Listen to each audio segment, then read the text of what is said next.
Halo, selamat datang ke Peach Tree Cafe hari Rabu 4 hari bulan Mac. Saya ada pengumuman khas hari ini. Hari ini kafe hidangkan donat-donat Tibet. Ini donat-donat Tibet. Tak begitu sihat tapi sungguh enak. Oh, ia dimasak dengan semangkuk besar mentega, gula dan tepung. Jika makan satu, tak berhenti-henti pula. Bahasa Tibet kata, makanan ini dicipta oleh syaitan. Tahukah anda mengapa? Saya tak tahu. Ini kerana apabila makanan ni dalam mulut, anda tak dapat berdoa kerana mulut terlekat. Oh, saya makan dalam saiz yang kecil yang dapat dikunyah. Ya. Kalau anda menikmati pagi hari Rabu ni, Mac 4 hari bulan, semoga-moga anda bersarapan pagi juga. Hari ini kita ada persoalan yang istimewa dari Rusia, dari Siberia. Itu kira-kira 2 jam melalui Asia Eastern, Moskow di pinggiran gunung-gunungan. Kita pernah ke sana, bandar yang sungguh indah. Marilah kita dengar dari Oksana.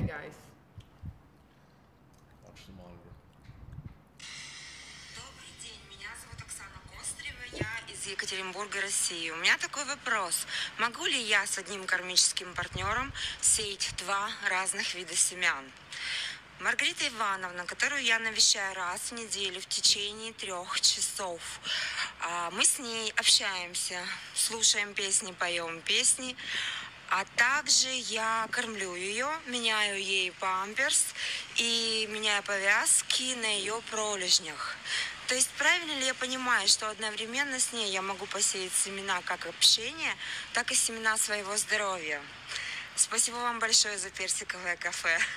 Спасибо. Wow, maaf, ada sesuatu atas telefon bibi saya ni. Oksana, saya nak kata soalan yang hebat. Wow, faham apa yang kami cakap tu? Oh, itu bahasa rasa. Baik. Scott akan tolong menterjemahkan tu. Oksana kata kita ada Google Translate yang hebat sekali. Oksana kata dia mengunjungi nenek tua seminggu sekali di rumah jagaan orang tua selama 3 jam setiap kali dengan kawannya. Mereka mendengar lagu bersama-sama, menyanyi, menjaga nenek, memberi makanan, menjaga kebersihan nenek kerana nenek tak dapat turun ke katil. Mereka juga menukar kain lampil. Ya, beliau nak tahu sama ada dia boleh tanam benih untuk menghubungkan orang lain dan untuk kesihatan sendiri pada masa yang sama. Dan apakah pendapat anda? Ya, bolehkah anda menanam 2 biji benih pada masa yang sama? Ya, saya nak bercerita tentang program DCI yang pertama tu. Ya, ia berlaku di Detroit. Kita kata tentang benih. Jika nak wang, tanam benih dengan menolong orang miskin. Jika nak kesihatan, tolong mereka yang sakit. Yang ketiga ialah benih yang perlu untuk perhubungan, iaitu tolong mereka yang lonely. Yang terdapat seorang lelaki, saya lupa namanya.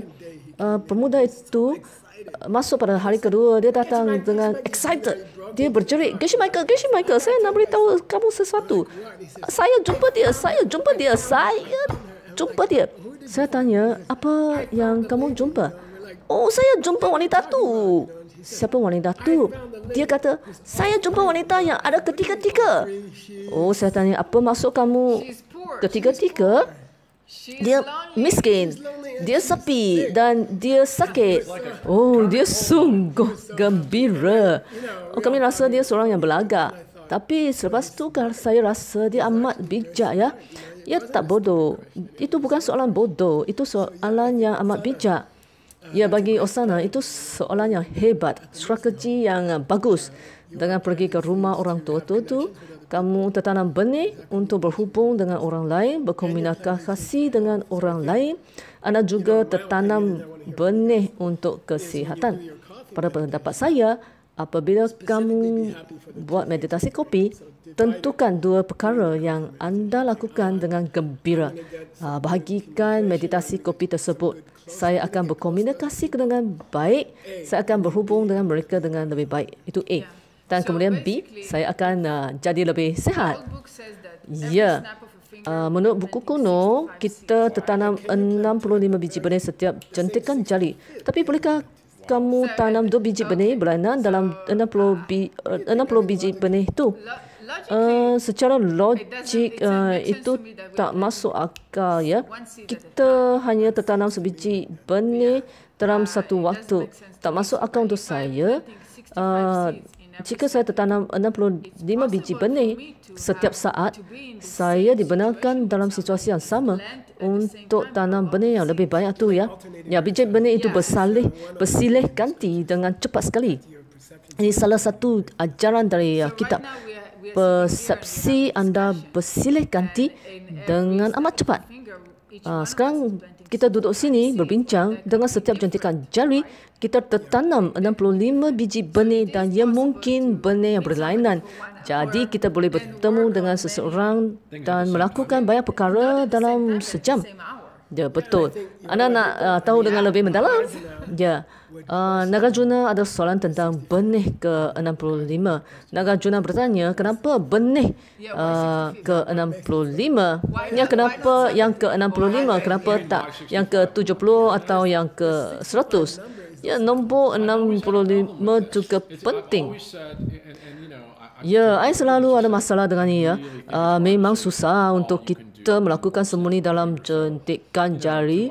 Jadi opsana, buatlah apa yang anda boleh buat. Perkara-perkara bersilih ganti, buatlah seberapa banyak perkara yang boleh lakukan dalam masa yang sama di rumah orang tua tu dengan nenek tu. Sesuatu yang bagus yang kamu lakukan, ya.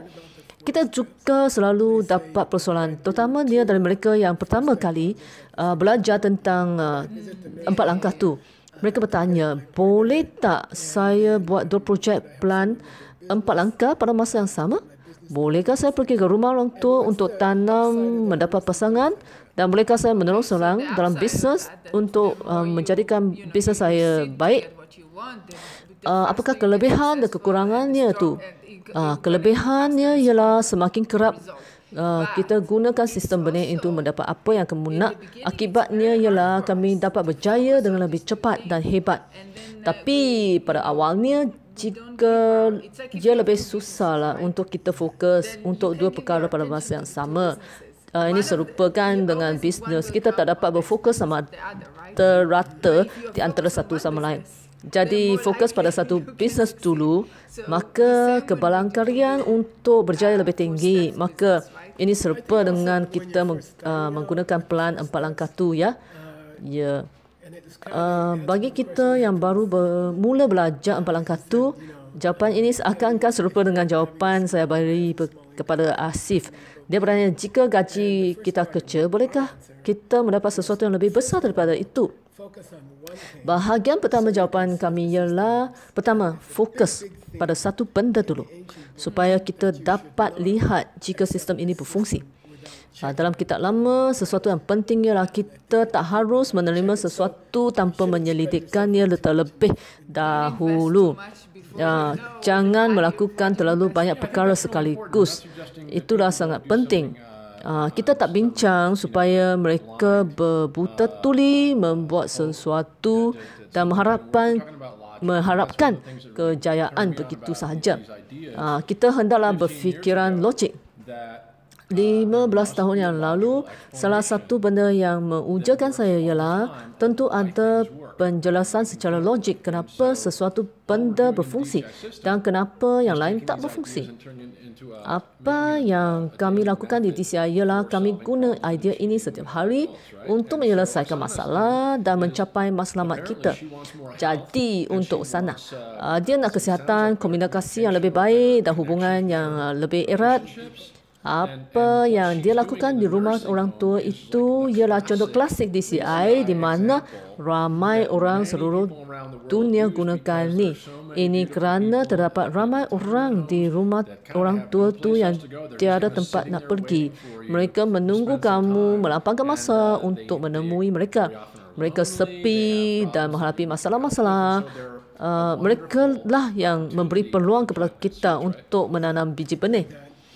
Ya, saya juga berfikir begitu tentang masa pertama kali saya menanam biji benih. Saya berasa ragu-ragu. Pada umumnya, jika anda adalah seorang cikgu di sekolah, anda akan berasa tak selesa lah jika murid-murid beragu-ragu dan berkata, saya tak percaya tu, saya tak puas hati dengan jawapan anda dan itu macam tak betul lah.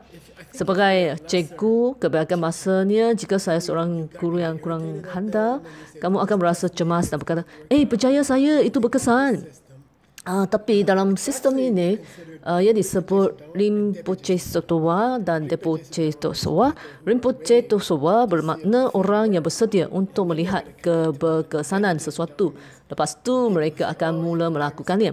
Depoche Tosowa bermakna orang yang berkata, saya menghormati Geshe Michael kerana beliau berkata apa yang beliau kata adalah benar dan kemudian menerima itu sebagai iman. Antara dua cara ini, orang yang menerima sesuatu buta-buta sahaja adalah kurang berjaya berbanding dengan orang yang tidak. Mengapa ya? Kerana jika anda hanya menerima sesuatu buta-buta dan tidak menggunakan mereka, ia tidak akan berkesan. Terutamanya sistem ini. Sistem ini tak akan berfungsi jika kita hanya mendengar atau rasa kita faham. Ya. Dan ini betul kerana ramai orang yang ikut sesuatu buta-buta saja akan tukar dengan kerap. Mereka akan tukar ke sistem lain sebab mereka hanya nak lihat siapa yang mengajar dan tak berfikir benar-benar sama ada apa yang diajar di sini berkesan. Bagi Osana, saya bercadang untuk fokus atas dua perkara, iaitu soalan kamu amatlah soalan yang bagus. Soalan itu muncul di minda anda kerana anda ada benih sedemikian. So, bagi jawapan untuk soalan kamu, Osana, jawapannya ialah ya. Ia adalah mungkin untuk menanam 2 keputusan dalam 1 jam dengan membantu seseorang. Sebenarnya, kesan yang wujud adalah di luar jangkauan anda. Ia lebih besar daripada imajinasi anda, ya. Anda fikir saya hanya datang untuk menanam benih kesihatan dan komunikasi. Tapi setiap masa dalam 1 jam tu, kamu tertanam benih-benih lain yang sangat baik. Mereka akan bertumbuh menjadi kesan-kesan. Ya. Mungkin semasa meditasi kopi, anda sepatutnya berfikir bahawa anda telah tertanam 2 jenis benih ini. Bergembiralah kerana kesihatan anda akan meningkat.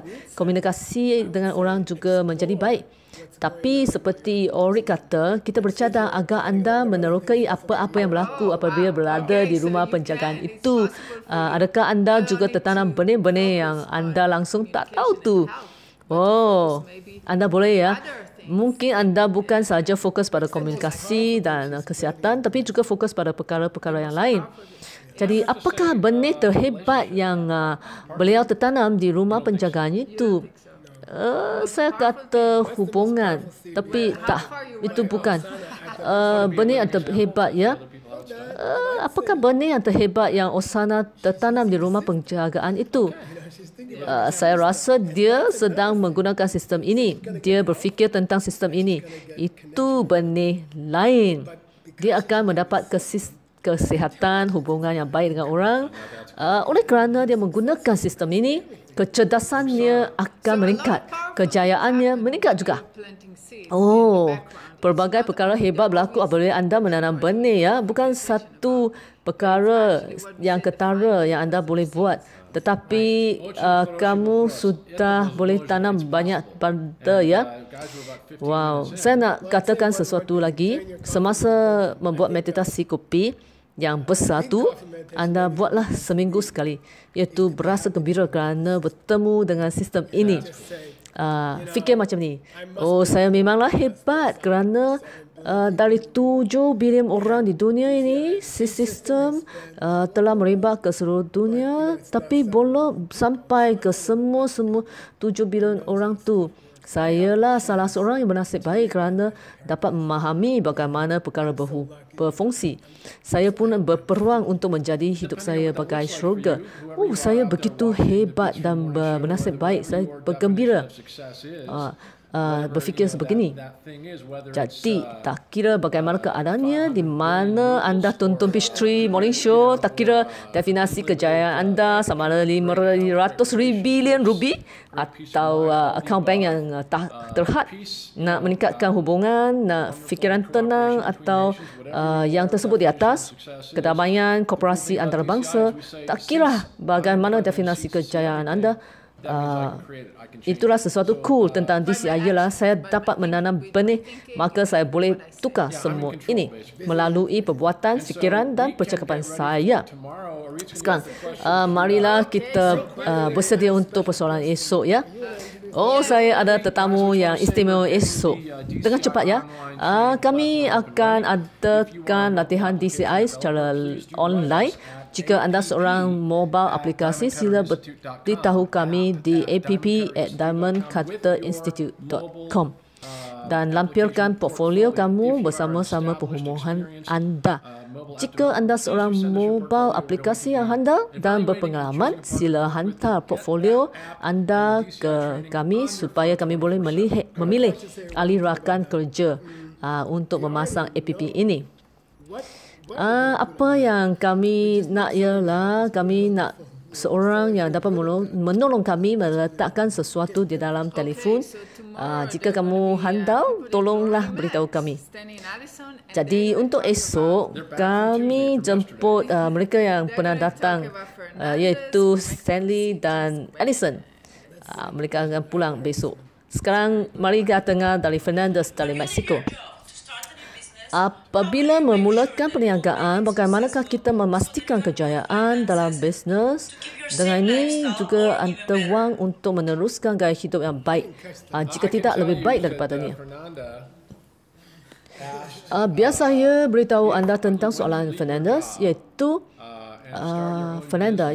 apabila anda meninggal kerja lama dan mulakan bisnes, apakah benih yang perlu ditanam agar mendapat kejayaan dan kekalkan gaya hidup atau menjadikannya lebih hebat lagi ya? Oh, itu soalan yang dapat dijawab dari segi konvensional dan tak konvensional ya. Tapi anda kena pulang besok untuk jawapannya ya. Bye bye. Terima kasih. Take care. Bye for now.